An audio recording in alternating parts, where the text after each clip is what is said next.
Olá para você que acompanha o esquema de jogo dentro da WebZone. Eu sou Eduardo Oliveira e temos mais um convidado especial. Hoje vamos falar sobre o valor de mercado, a fundação de uma liga. Será que o Brasil vai conseguir? Tem um especialista, Amir Somogin. Obrigado por ter aceito o convite. Essa sexta-feira, primeira do mês de julho, dia 7. Amir, você está esperançoso aí com a criação da liga? Obrigado mais uma vez. Muito obrigado pelo convite, um prazer. É um grande momento, nós estamos esperando esse momento já há muito tempo, então fica uma expectativa. Todo mundo quer, mas ninguém sabe qual caminho seguir. Então tem dois grupos, isso é muito ruim.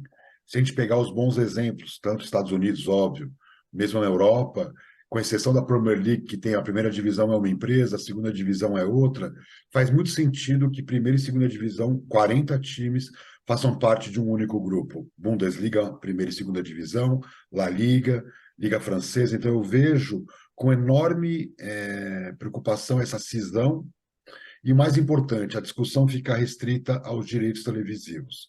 Nossos estudos mostram, claro, que o direito de transmissão aqui também, como na Europa e como nos Estados Unidos, é a principal fonte de renda das ligas, mas nós temos que discutir a organização do futebol, porque essas ligas que são criadas no mundo, elas têm uma cisão com a confederação local, com a nossa CBF, vamos dizer assim. Então, não faz sentido usar os mesmos sistemas hoje vigente numa nova liga, porque o faturamento da liga tem que ser condizente também com a sua implementação de um modelo estruturante. Você imaginar a NBA sem estar com os ginásios em perfeito estado, arbitragem, tecnologia, transmissão, internacionalização e marketing e ídolos. Então, quadrinhas. Aqui no Brasil hoje a NBA está investindo energia fazendo quadrinhas públicas com a marca da NBA, tabela da NBA, assim como tem da marca Jordan em São Paulo. Eu que sou basqueteiro, então conheço muito, assim, estudo muito. Tem muita quadra quebrada e o que está acontecendo? A NBA já viu que para a marca dela é conversão em fã. Aquele cara que está jogando na quadra da NBA vai ser eternamente grato à liga. E a liga sabe disso, isso é importante, porque para a NBA é fã, para a indústria do basquete é importante, para a saúde pública é fundamental, então só tem ganhos. Então, resumidamente, a liga é a mesma coisa que a NBA, que a La Liga, que a Premier League. Então a gente fica nessa expectativa. Mas a grande questão é, além da TV, tem uma questão muito importante que a Liga trabalha de forma coletiva, que é a equidade entre as equipes. Então, temos o caso, tivemos ontem o draft. As equipes que vão pior são as primeiras escolhas e pegam os mais magníficos jogadores que acabam de sair dos colleges. Não que a 20ª escolha, ou a 15ª escolha, vai vir um jogador ruim, mas aqueles top 5 vão para as piores equipes. Aí nós temos o Memphis, que é um time, vamos dizer assim, de um mercado pequeno, um Ja Morant, e entre outros exemplos. Por outro lado, esses times vão evoluindo e eles podem, durante as temporadas, irem fazendo trocas, o que é muito interessante para o marketing, né? Você receber um novo ídolo, vamos dizer assim, o Lakers estava lá, chega um LeBron, né? E a mesma coisa quando ele sai de um para outro. Então, o que eu sinto que o modelo brasileiro pode, se ajudar nesse equilíbrio. A diferença entre o que mais ganha e o menos ganha no Brasil é maior do que qualquer liga. O ideal, seguindo os americanos, os europeus conseguiram uma vez e meia, 1,6, 1,4. Na Itália, por exemplo, era muito, hoje é pouco. Na Espanha era muito, hoje é 3. Está longe do ideal da Premier League, que é 1,3. Mas o Brasil hoje tem 10 vezes. O Flamengo faturou no ano passado 10 vezes mais com TV que o Avaí, que jogou a primeira divisão e foi rebaixado. É óbvio, não tem como. O Flamengo está fazendo 450 milhões entre premiações e TV. É muito dinheiro. Então, o que acontece? O Flamengo vai ter que entender o que aconteceu na La Liga. A La Liga, com Barcelona e Real Madrid faturando muito e os outros times faturando nada, teve uma revolução, como aconteceu na Itália, e eles não conseguiram trazer para o padrão que eles gostariam, mas está muito mais equilibrado. Então, olha que interessante. O Atlético de Madrid era o terceiro clube que recebia mais. Então, você tinha Barcelona e Real Madrid muito, como aqui é o Flamengo, Corinthians, agora o Palmeiras, que está ganhando muito.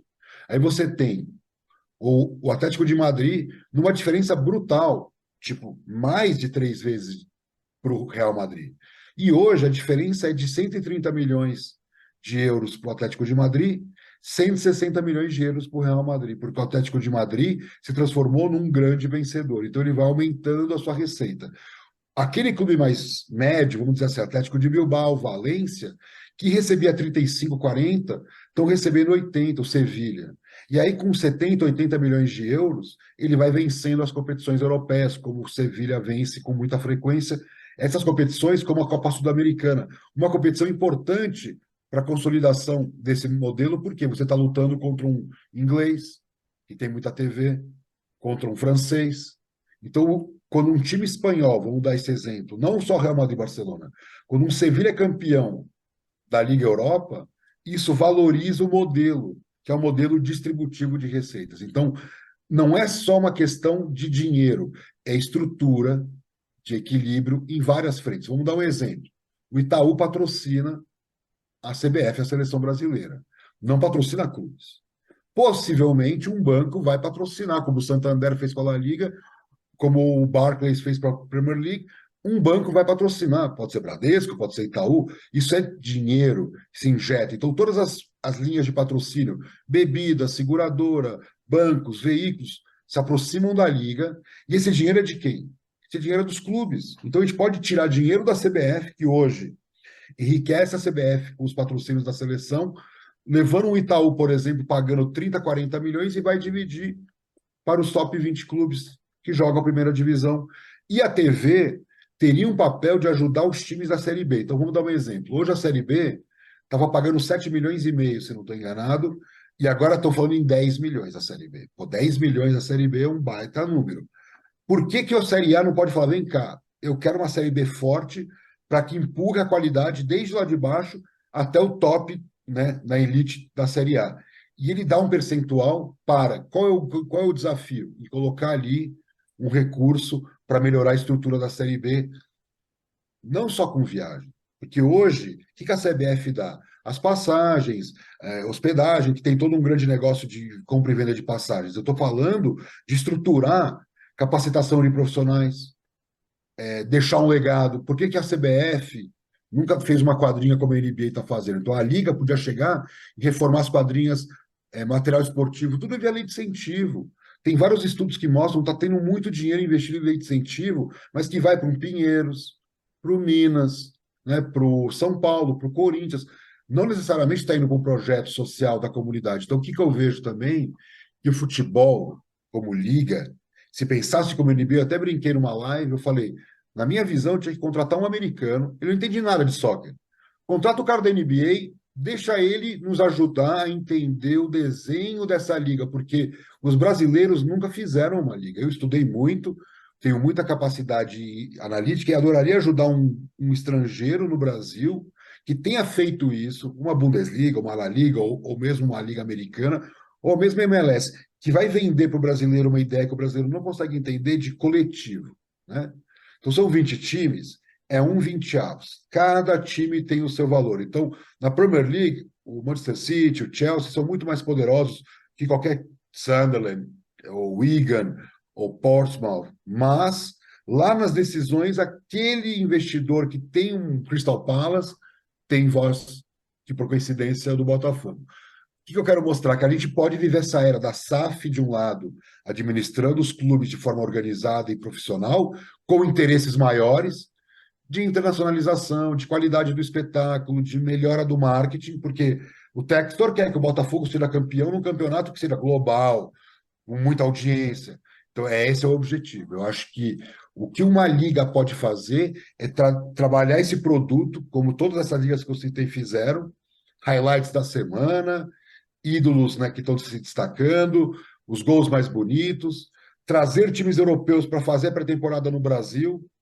Enquanto times brasileiros podem viajar, outros times brasileiros podem jogar com times estrangeiros, proporcionando para a liga um crescimento de produto, né? Produtos novos que podem ser criados, vendidos, comercializados. Então, resumindo, é aplicar o NBA, que eu acho que a NBA é a melhor liga hoje disruptiva, que mais é criativa, vamos dizer assim, em várias linguagens. Não fatura tanto quanto a NFL, porque a NFL tem uma diferença que é a dominância do mercado americano. Quer dizer, ela domina, vamos dizer, as classes altas do mercado americano gostam realmente de futebol americano. E mesmo o jovem que é louco por soccer e é louco por basquete, é louco também por futebol americano. É uma dominância completa. Mas tirando essa diferença econômica, no resto a NBA tem dado aula de marketing esportivo. Falando um pouco dos americanos, você fez um estudo aí. Como é que está a relação do valor entre os clubes brasileiros, né, que é o foco dessa entrevista, com os clubes da MLS? Se você puder passar para a gente. É meio assustador o que eu vou dizer, por quê? Porque assim, eu acompanho esses números, a Forbes publica, agora tem uma outra empresa chamada Sportico, que faz as análises aí nos Estados Unidos, e o que que eu percebo, claramente? Uma deteriorização do número do Brasil e um crescimento do número dos americanos. Então vamos lá. Em 2007 eram 12 times MLS. Depois saltou para 18, 20, e foi crescendo, porque o que que o americano entendeu? 20 times é pouco. Dá para fazer uma competição com 30 pela dimensão continental dos Estados Unidos, para evitar as viagens continentais leste-oeste. No nosso caso, podia ser norte e sul, que é uma das questões que o Brasil nunca discutiu, de dividir o Brasil no meio, e até poderia, né, dar um aparato econômico para que essa região menos desenvolvida se desenvolvesse, mas que hoje está tendo uma reverberação do Soares reclamando das viagens. Então, sabe, estudar as ligas. Hoje a MLS está com 30 times, nesse momento ela estava com 28 times em 2022, e o que eu achei mais interessante, quando a gente olha, o câmbio mudou radicalmente. Então, o Brasil era um Brasil lá em 2007, depois 2015, e agora em 2022. E aí, todo mundo paga esse preço. Mas a Liga Americana, que antes faturava seus 500, 600 milhões de dólares, enquanto que o Brasil estava faturando 1,1 bi de dólares, hoje o Brasil fatura 1,1 bi de dólares e a Liga MLS 1,6 bi. 1,6 bi de dólares é o faturamento hoje da MLS. E que nós estamos falando de um mercado que já domina, já passou o Brasil, passou a Liga Italiana, a Liga Francesa em Game Day. Então, a MLS fatura mais com estádio que ligas europeias importantes, que é modelo americano de gestão, né, de arenas. Então, qualquer jogo da MLS vai ter venda de cerveja, estacionamento, merchandising, ações de marketing. Então, esse é o modelo americano que já faz com que seja uma das ligas que mais fature com o estádio. E também o patrocínio, segundo dados da Sponsor United, que é uma empresa que faz análises de redes sociais e também dados de mercado, já passou de 400 milhões de dólares as receitas de patrocínio dos times da MLS. Então, já é bem maior que o do Brasil. Nós estamos falando em 2 bilhões de reais em patrocínios. Então, só para o pessoal entender, a NBA faz 1,6 bi de dólares em patrocínios, enquanto a MLS 400 milhões. Obviamente, isso vai crescer exponencialmente. Então, hoje, comparando os times, que eu acho que esse é o grande desafio, Flamengo vale mais do que o LAFC, quer dizer, o Flamengo vale 680, desculpa, o Flamengo, que é o que mais vale no Brasil, vale 685 milhões de dólares, e o LAFC está avaliado hoje em 1 bilhão. No nosso estudo estava em 900, já passou de 1 bilhão. Então, mesmo o LAFC que não teve, né, a mesma trajetória do Flamengo, pelo valor do metro quadrado em LA, pelos valores dos jogadores em dólares, então, mesmo o Flamengo tendo um time caríssimo, vale menos. O Palmeiras, que é o segundo, 617 milhões de dólares, contra o LA Galaxy, 865 milhões. Atlético Mineiro, que é o terceiro, 566 milhões de dólares, frente ao Atlanta, que joga num estádio. O Atlético vai ter um estádio maravilhoso, mas não se compara ao Mercedes-Benz Arena de Atlanta, 855 milhões de dólares. E o Corinthians, que seria o quarto clube mais valioso, 541 milhões, contra o Seattle Sounders, que é meu time na MLS, que eu gosto muito, 725 milhões de dólares. Então, resumindo, o que acontece? Lá no topo, você tem ainda Flamengo e Palmeiras que valem muito, mas vamos lá, vamos pegar o time da moda. Inter Miami. Inter Miami vale 585 milhões de dólares. No pré-Messi, 585 milhões de dólares. Isso equivale praticamente ao Flamengo. E o Inter Miami não conquistou nada, nem mesmo a MLS. Então, o que prova que o investimento realizado, os múltiplos dos times da MLS, o que são os múltiplos? Quando você pega o valuation e compara com a receita, você vê, peraí, esse time tem muito para crescer. Então, por exemplo, quando a gente olha para o Inter Miami, ele tem um múltiplo de 11. Quer dizer o seguinte, o valuation do Inter Miami, que é enorme para o padrão latino-americano, é pequeno ainda, perto do que vai ser quando crescer a receita exponencialmente. O Flamengo já tem um valuation de 5 vezes, o múltiplo de 5 vezes. Quer dizer o seguinte, olhando para o Flamengo, ele ainda pode crescer, mas vai crescer num ritmo muito menos acelerado. O Internacional tem um múltiplo maior, o Atlético Paranaense tem um múltiplo maior. Quer dizer, clubes que têm mais potencial para crescer porque tem muito para expandir. Então, essa visão do múltiplo, que eu acho muito legal, a MLS tem um múltiplo muito maior do que a NBA, do que a NFL, porque, claro, tem muito para crescer. Então, o que me assusta é que enquanto o Brasil está discutindo o modelo liga, os americanos hoje têm uma conta resultado de aquisição de atleta, quer dizer, eles são uma liga compradora de atletas, não vendedora. O papel dos times americanos não é vender como o do Brasil, produzir e vender. E essa característica é que faz a liga ser forte. Quer dizer, trazer o Messi, que é uma loucura em termos de valor, faz parte de uma estratégia de liga, de crescimento. Então, a liga americana, MLS, se aproveita da vinda do Messi. Não é o Inter Miami. Aqui a gente olha para o Suárez e pensando em liga. Suárez jogando no Grêmio, ele fez um gol contra o Inter, que eu até comentei com meus amigos gremistas. Se ele jogasse no Flamengo ou no Corinthians, parava o Brasil, aquele gol num jogo decisivo, né? Então, mas ficou ali restrito ao Rio Grande do Sul. Agora vamos para uma liga. Temos uma liga nacional e tem o Suárez jogando no Grêmio. A liga pode dizer assim: não, Grêmio, vem cá, vou te pagar um pouquinho mais, vou usar um pouco o Suárez, né? Porque afinal ele é um ídolo global, vai ser bom para a liga. Vamos transmitir isso internacionalmente, vamos fazer umas ações de marketing, libera aí um espaço aí na agenda, já que nós vamos ir com uma equipe de TV para fazer umas gravações com o Suárez tomando chimarrão e tudo mais, e volta para olhar para a liga. Então, o Grêmio vai pensar, pô, vou ganhar um pouco a mais, e vou estar com a minha marca antenada, que é isso que o brasileiro não tem ainda, que o americano tem de sobra. O que o americano entende? Essas camadas de crescimento que eu falei da NBA, que vai da quadrinha ao season ticket holder, que é o dono da cadeira lá no ginásio. Ele olha para todo mundo, ele não esquece ninguém. Então, pensa o clube brasileiro. Contrato o Suárez, ganho mais da TV, tenho minha marca exposta amanhã, vai ter um tailandês que gosta do Suárez que vai querer comprar a camisa do Grêmio. E a liga pode ter um e-commerce internacional que hoje o clube não tem nem idioma. O Flamengo tem, mas o Palmeiras tem, porque começaram a se internacionalizar, mas assim, é um time do Egito tem mais seguidores que o Flamengo no Twitter internacional, entendeu? Então, porque estão há muito mais tempo. O grande objetivo dos clubes é encurtar essa distância que ficou enorme da mentalidade de marketing, de gestão da marca, porque a NBA é, antes de tudo, marketing. Eu sempre falo isso, a NBA, embora uma liga, ela cada vez se parece mais com a Nike, né, com a Red Bull, do que com a própria liga, com uma liga tradicional. Então, por quê? Porque esse é o objetivo. Eu estou aqui para trabalhar para os times, estou aqui para fazer a melhor competição, a mais atraente, a mais bonita. Minha filha tem 12 anos, ama a NBA, e o que ela fica brava? Quando ela vê a NBB, que é incomparável, mas ela compara a quadra e ela está certa. Ela vê aquela quadra que é tipo o Pinheiros, o Paulistano, que é uma quadra de clube, que é uma quadra quase que escolar, enquanto que a NBA, que é igualzinho o college, que eu estou vendo alguns episódios de séries, até os high schools, estão com aquelas quadras tinindo de brilhante, que parece NBA, que todo mundo quer uma quadra tinindo.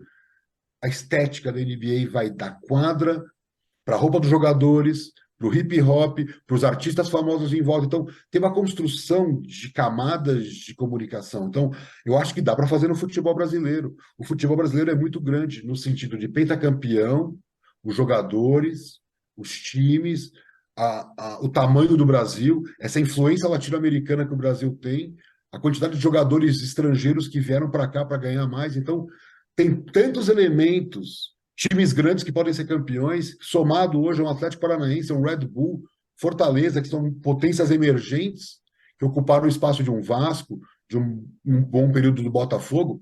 Aí tem a SAF, que faz um Botafogo, um Cruzeiro, que saindo de uma situação quase que de falência, vamos dizer assim, o Botafogo melhora até com o Cruzeiro, mas o Cruzeiro volta para uma Série A.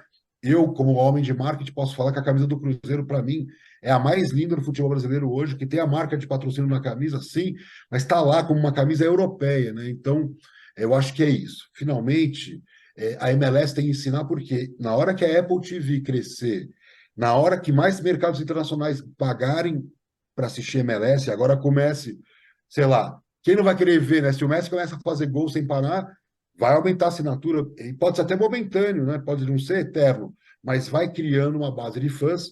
Eu tenho a Apple TV, eu assisti os highlights de todos os times da MLS. É incrível a diversidade, é incrível como cada time é diferente do outro, e pensa até no futebol americano, no basquete, no beisebol. Cada time tem a sua história. Então, voltando para o futebol brasileiro, todos os times brasileiros, os top 20, top 40, eu faço o top 30 do Valuation, são Santa Cruz, Náutico, Vila Nova, não só os grandes Goiás, estou falando de um Vila Nova. Cada cidade tem a sua expressão, vamos dizer assim, de clube. Então, nós temos muita história para contar de um mercado que já tem 160 milhões de fãs. Então, qual é a diferença para o mercado americano? O mercado americano luta contra marcas gigantes, né? Futebol americano, beisebol mesmo, porque como prática entre os jovens o beisebol cai e cresce o basquete, mas enquanto modelo de transmissão e estádio, a MLB é um êxito. E agora que abriu o patrocínio, já fatura 2 bi em patrocínio, quer dizer, mais que a NBA. A MLB fatura em patrocínio mais que a NBA, quer dizer, na hora que ela banha o pet, estamos falando de beisebol, que é um mercado que ainda no, vamos dizer, no núcleo ali da cultura americana, entre os mais velhos, que tem muita grana, é muito assistido e muito consumido. Então, resumindo, a MLS está lutando com espaços, e eu acho que tem uma força que a MLS sabe, e outras ligas não têm tão fortemente quanto a MLS, que é o mercado latino-americano, nos Estados Unidos. Então, o income dos quase 70 milhões de hispanos nos Estados Unidos é 1 trilhão de dólares. Esse é o income desse grupo. Só para vocês terem uma ideia, a América Latina inteira são mais ou menos uns 4 trilhões de dólares. Então, toda a América Latina, 600 milhões de pessoas. 70 milhões de pessoas, 1 trilhão de dólares. Então, dá para entender que um colombiano, um mexicano, um brasileiro, nos Estados Unidos, que o latino é o que menos ganha, tá? Ganha menos que qualquer outra população nos Estados Unidos, pelos estudos. Mas ainda assim, 30, 40 mil dólares por ano, que é o que ganharia um latino nos Estados Unidos, 40 mil dólares hoje, 200 mil reais de média, né? Um brasileiro está ganhando nos Estados Unidos, ele tem muito mais para gastar. Então, conteúdos como esse que eu estou falando, vamos lá. Quem seria o público da Liga Brasileira? Qualquer um, mas inicialmente os brasileiros do exterior, que vão se ficar loucos de ver um conteúdo para estrangeiros morando fora, podendo ver seu time, os outros times, as finais, porque assim, eu pego sempre o exemplo do NBA Action. Eu não sou torcedor de nenhum time, eu amo o Michael Jordan, porque ele marcou a nossa época, mas eu não tenho um time de coração, nem o Chicago Bulls mesmo. Então, assim, eu fico assistindo como um fã do esporte, como esse jovem que não tem essa paixão clubística, e ele fica curtindo os ídolos. Então, eu sou meio parecido com esses caras por não ter um time. Aí eu assisto o NBA Action, que mostram as melhores jogadas da semana, as entrevistas, os sons da quadra. E depende de quê? Depende de quem foi para as finais, ou depende do que está passando naquela semana, independe o jogo, independe o time. É um produto de entretenimento construído, um highlights da semana, que é muito assistido, tanto por pessoas mais velhas na TV, como pelos mais jovens na internet. Então, resumindo, a liga pode ser tudo isso. Então, qual é o minha grande angústia? Que é muita coisa que tem que ser feita. Criar a liga, montar os produtos, sair para vender, que dá uma sensação de que não vai sair. É tanta coisa que é difícil acreditar que vai sair, mas olhando para o que aconteceu na MLS, a MLS ela tem pura organização. Então, eu sei porque eu escrevi o pós-fácil de um livro do Seattle Sounders no Brasil, foi lá que eu me apaixonei pelo clube.